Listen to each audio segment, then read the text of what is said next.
umwe mu bakunzi ba Zisomedia abagiye ku rubuga Zisomediaofficial @gmail.com aratwandikira ati hari amakuru amaze iminsi acacana akwirakwizwa n'abantu avuga ko Money Heist cyangwa se la casa de papel season ya gatanu itari hanze kutazigera isohoka ko byarangiriye hariya bitewe nuko Alex Pina wateguraga iyi filime arimo aratunganya indi yitwa White Lines.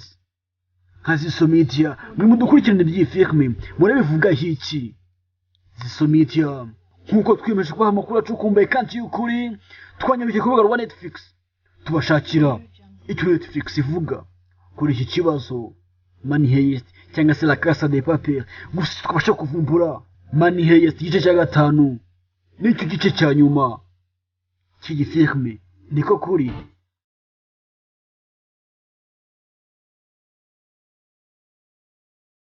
Hari amakuru atandukanye yagiye atambuka ku mbuga zitandukanye avuga ko Netflix ishobora kuba yaratakaje isoko yo gucuruza iyi filime.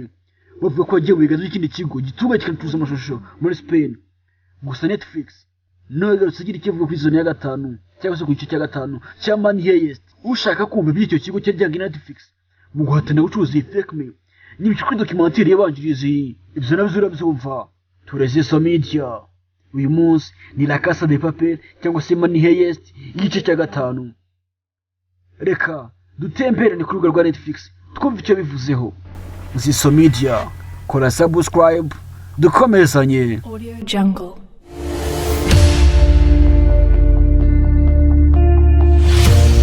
Ikigo mpuzamahanga cya Netflix kivuga ku byerekeye filime y'uruhererekane Money Heist nanone izwi ku izina rya la casa de papel. Igice cya kane cyasohotse kuri Netflix mu ntangiriro za 2020 ndetse n'igice cya gatanu kikaba kigiye gutunganywa ku mugaragaro. Ariko ikibabaje nuko iyo ariyo finale cyangwa se herezo ry'iyo filime y'uruhererekane. Dore ibyagezweho n'ibintu byose tuzi kuri Money Heist season ya gatanu. Hari n'inzira yo kuvugurura itariki izasohokeraho, amakuru kwitegurwa n'impamvu igice cya gatandatu kitazakomeza. Iyi filime y'uruhererekane imaze gushudurwa twinshi hamwe no kuba ku rutonde rwo kuba irebwa n'abantu benshi badakoresha ururimi rw'icyongereza kuri Netflix. Ubundi nanone iyi filime y'uruhererekane yaciye gukayo ku gice cya kane. Igice cya kane cya Money Heist cyashoboye gukusanya miliyoni 35 mu bayikurikiranye. Yahoraga kandi mu myanya 10 ya mbere mu bihugu byinshi atari muri Espagne gusa.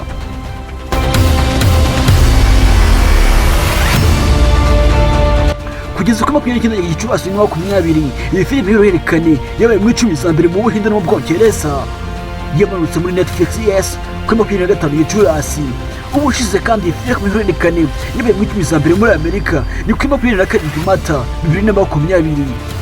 Igice cya kane cya Money Heist cyasohotse ku isi yose ku ya 3 Mata 2020 kikaba cyari kigizwe n'ibice 8. Ni iki Money Heist cyangwa se la casa de papel igice cya gatanu kiduhishiye? Urajyare kuri Zisomedia, kora subscribe kwikomereze. Money Heist yaba yaravugurwa muri season ya gatanu ni ikibazo. Uko uvugururwa ko iyi seri kuri Netflix byarakozwe, ivugururwa ku mugaragaro heruka byabaye ku 8 z'ukwezi kwa kabiri 2020. Nubwo byakwegeye kirekire ariko Netflix yemeye ku mugaragaro ko igice cya gatanu cya Money Heist kiri mu nzira. Ariko bemeje kandi ko ubujura buzaba burangiye, bivuze ko igice cya gatanu kizaba igice cya nyuma cy'iyi filime yamenyekanye y'uruhererekane y'Abanyespagne. Niyo finale Money Heist igice cya gatanu nta yindi izayikurikira. Mu itangazo ryashyizwe ku rubuga rwa Netflix, Radio Alex Pina yavuze ku ivugururwa ry'iyi filime, kwibutsa ko Alex Pina ariwe wandika akanategura iyi filime.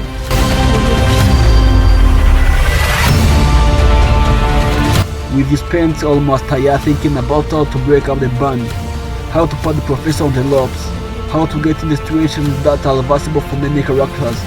The result is the fifth part of La Casa de Papel, the world which is the most extreme and self-drivers, but it's also the most epic and the existing season. Ugenekeje mu Kinyarwanda aragira ati tumaze hafi umwaka dutekereza uburyo bwo gukusanya itsinda, ni gute wakira professor waho ku mugozi, ni gute ushobora kwinjira mu bihe bidasubirwaho ku bantu benshi. Igisubizo ni igice cya gatanu cya La Casa de Papel. Intambara igeze ku rwego rukabije kandi rukabije cyane, ariko kandi igihe cyiza kiraje. kandi gishimishije. Ayo ni amagambo ya Alex Pina. Kugeza igihe cyo kuvugurura filime ku mugaragaro muri Kanama 2020, Alex Pina n'itsinda rye ry'abanditsi n'abayobozi bagiye bavuga inshuro nyinshi ko ari gahunda y'igice cya gatanu. Mu Kwakira 19 twabonye amakuru aturuka mu bihugu byinshi byo muri Espagne ku ruhererekane rw'igice cya gatanu. Imbanziriza mushinga yaryo yatangiye mwitegurwa. Mu kindi kiganiro yagiranye n'abanyespanyol mu Gushyingo 19, Jesus Colmener yavuze ko igice cya gatanu cyari kigiye mbere rwose. Aya ni amagambo yikuye mu rurimi rw'icyesipanyol ko hari igice cya gatanu gishobora gusohoka.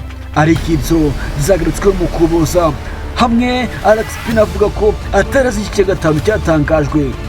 Twagize kandi benshi mu bakinnyi bagiye bavuga ku kazoza kabo. Abo ni Itzal Ituno ukina nka Raquel Murillo yagize ati, "We are shooting the 4th season and it hits me on the nose that it doesn't end there." Ugenekereje aragira ati, "Turi gukina igice cya kane ariko kandi kiri kumuma ku zuru ko kitazarangirira hano." Aho yasaga nk'uca amarenga ku season ya gatanu. Igice cya gatanu cya Money Heist nta kabuza nacyo kizasohoka ko kiri gutegurwa muri Gicurasi 2020 nyuma gato yo gusohora White Runs cyangwa se umurongo wera. Alex Pina avuga na D-Drive kandi nanone byose byerekanaga hazaza h'iyi filime y'uruhererekane. Iyo ngingo yagira iti, "Season 5 is coming, but Pina could not confirm any further series because Netflix will put a bomb in my house." Ati igice cya gatanu kiraje, ariko Pina ntiyashoboye kwemeza amakuru y'indi filime y'uruhererekane kuko Netflix izashyira igisasu mu nzu yanjye. Ibi byaterwaga nuko babonaga yatangiye gukora izindi filime z'uruhererekane kandi Money Heist itararangira, bityo bagakeka ko yayihagaritse. Gusa umushinga wa Money Heist igice cya gatanu urakomeje. Alex Pina ari kuwutegura. Audio Jungle. Ikindi kibazo nihe igice cya gatanu cya Money Heist kigeze gitunganywa. Igihe giheruka cyateganywaga cy'ikorwa ryayo iriheruka ni muri Kanama 2020. Muri Nyakanga 2020 twagombaga gushimira no kwizera ko Vancouver Media, isosiyete ikora igatunganya iyi filime inyuma ya Money Heist, nyuma yo gushyira ifoto ku mugaragaro binyuze kuri Instagram, ituma twizera ko itegurwa ryatangiye. Ariko ntiturabona ibyemezo byemewe byo gufata amashusho. Mu ntangiriro za Nyakanga 2020, Alex Pina yemeje akomeje kwandika igice cya gatanu afite ifoto ishimishije Sholana mu biro by'ubusitani. Pina ashushanyije uruhande rw'ifoto ye mu biro. Muri Nyakanga 2020, Pedro Alonso ukina Bahrain nawe yanditse ko azagaruka muri season ya gatanu ya Money Heist.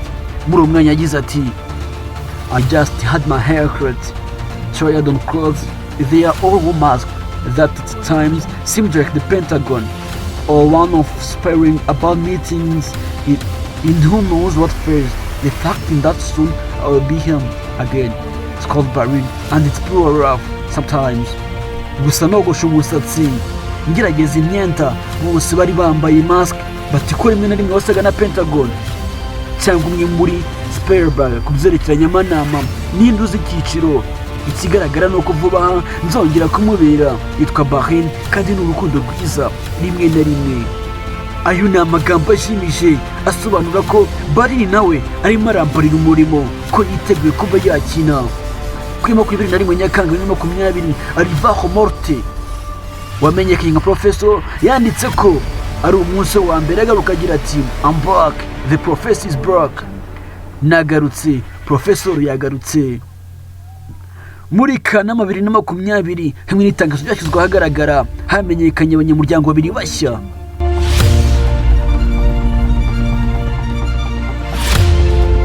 Uwa mbere, Saint-8 Alain Miguel Angel Sylvestre yatangajwe ko asa muri season ya gatanu.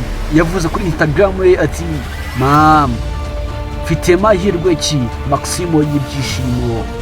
Umunyamuryango wa kabiri mushya watangajwe kuri season ya gatanu ni Patrick Criado, azwi cyane muri filime yagiye agaragaramo nka The Aspirant, Plastic Sea na The King.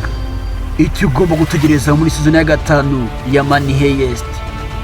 Ntubutsa ko ugiye kuri Zisomedia, kora subscribe, iki nicyo gihe cyawe.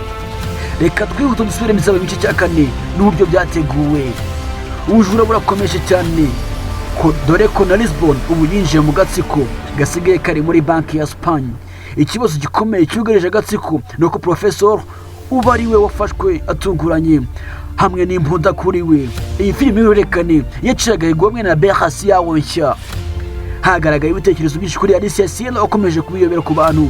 Bamwe kuri Reddit bemeza ko inda ye yari impimbano, abandi bemeza ko ari uruhuza n'umugore wa Bahrain wamenye ku gice cya 4. Reddit abatayizi ni urubuga nkoranyambaga nk'izindi zose nk'izo za WhatsApp mukoresha. Tugarutse muri banki ubu agatsiko kumva gukora uko bashoboye bose bakabasha guhunga. Turabizi ko ikipe ikomeje mu kuzimu kugira ngo ishongeshe zahabu mu mipira mito yo gukuramo. Birumvikana ko ikibazo gikomeye kizaza niba ikipe ishoboye guhunga ni ukumenya niba bashobora gukomeza umudendezo wabo bitandukanye n'igihe cyashize. Se birashoboka ko baba mu buzima busanzwe? Ese nibyo koko? Nyuma ya byose wibuke ku mwirondoro wabo wose uri hanze. Reka n'ubundi tujye mu bitekerezo bivuga ku gice cya nyuma final ya La Casa de Papel cyangwa se Money Heist. Ubwa mbere Bahrain yiteguye kugaruka afite inyandiko nyinshi z'umukinnyi hamwe na media ya Vancouver basibye kugaruka kwe. Birumvikana ko byinshi byagaragaye muri Money Heist ku gice cya 2 cyakomeza byabaye flashback. Ibi byerekana ko bizakomeza kujya muri uyu mujyo kugeza ku mpera z'iyi filime. Mu magambo make ikibi bisobanuye bivuze ko Bahrain kuba yarapfuye muri season ya 2 ni amakosa bari mu iteguriro ry'iyi filime. Niyo byatumye media Vancouver itegura inyuma ya Money Heist filime ihitamo kumugaba nka flashback nubwo bitishimiwe n'abantu benshi. Ikindi kibazo ni ryari igice cya 5 cya Money Heist kizasohoka kuri Netflix.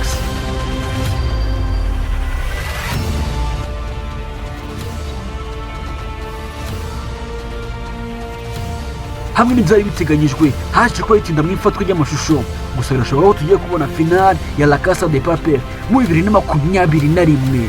Nongeye mbisubiremo muri 2021 birashoboka ko twabona Money Heist igice cya 5 ari nayo final.